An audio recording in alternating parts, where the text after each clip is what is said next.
Good morning. Picking up my grandmother for Mother's Day. For a little Mother's Day shindig at my dad's house. Come on, join me. Di pa, relax lang, Lola. Ngayon ko pa lang kayang sustentuhan yung sarili ko eh. We're here.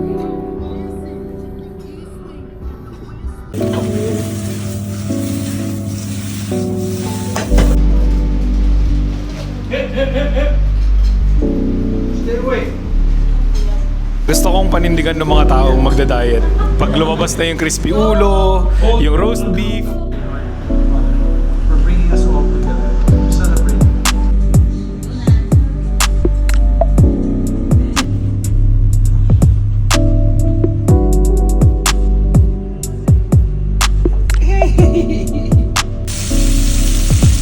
For dinner, we're having chuck steak, roast beef, chicken Caesar salad with a homemade Caesar salad sauce, and crispy ulo.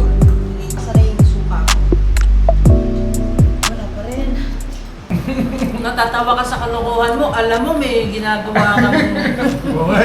Di ba? Kakain nga ako ng mga ilang buwan lang, tigok na. Ganun din. Diba? Tama. Ano gusto mo? Buhay, patay? Buhay, syempre. Buhay.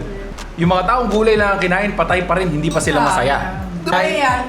Mamatay ka man, hindi kaya ka. Correct! Ako, sa totoo lang, kahit gano'n ang buhay ko, mga magulang ko, ang pagkain namin talagang basta lang mga baboy-baboy. Tawag ka pa, no? Takot.